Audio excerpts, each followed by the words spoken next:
Magandang araw mga kasabong.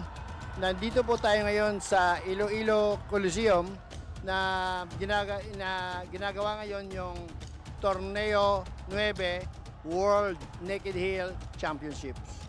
Marami tayong mga participants coming from Luzon, Visayas, and Mindanao, including Thailand, America, and Indonesia.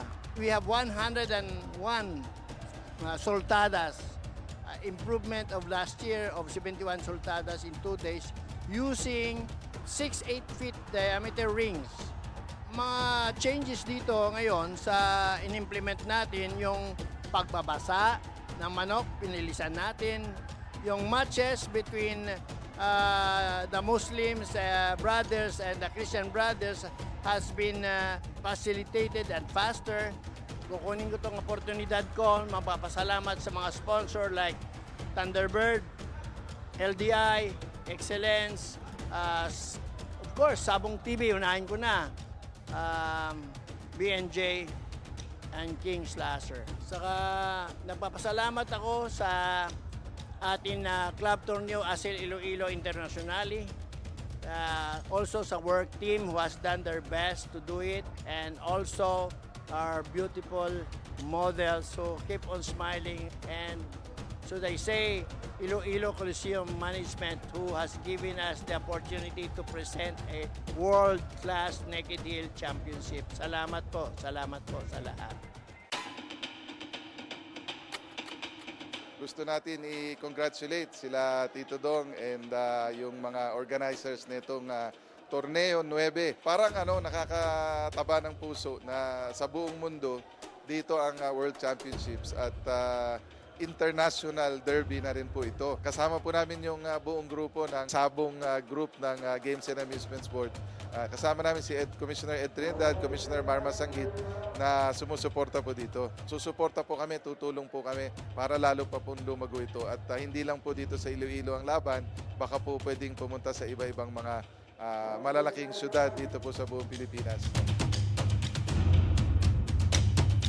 Ako po si Mark Domi, entry name ng Moroboro Lines, nanalo ng 1 hour and 5 minutes. Nagpapasalamat po ako sa aking kaibigan na tukayo ko na si Mark Den, at saka Mark Lucero, at saka sa mga staff at sa mga kaibigan ko na sa akin, nagtulong. Salamat po. Ako po si Aldrin Manda from Team Critical Line Lodge Biminda from San Fernando, Pampanga.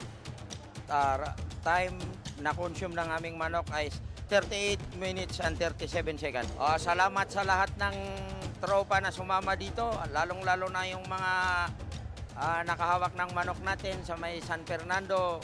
Hindi ka nabigo, yung manok mo nanalo. Napakaganda po ang torneo. Alam mo, ang dalangin namin taga Mindanao, gusto namin sa isang taon, dalawang torneo ang mangyayari dahil napakasarap talaga ang laban dito sa torneo. Alam nyo naman ngayon, sa kasalukuyan, ang ganitong palaro sa Naked Hill ay hinuhuli. So dito tayo sa legal na palaro, gaya ng torneo. Mismo pa ang GAB Commissioner ay pumunta, di ba? Kaya nga, ang Team Mindanao, gaya namin, palaging sumusuporta sa torneo. Unang-una, pasalamatan ko po yung kasama ko dito, ito po ay si World Champion Benji Peril kasama ko. Kasama ko po, naging champion po ito last torneo 8, at alhamdulillah ngayon ay iniwan sa kanya yung warrior ng pinsan ko. Kami talagang gumagawa at nagtutulong sa manok habang naglalaban. I am inviting you for Torneo 10 or GS. For next year. That will be on February 2021. Ako po si Dong Lacson para sa Torneo.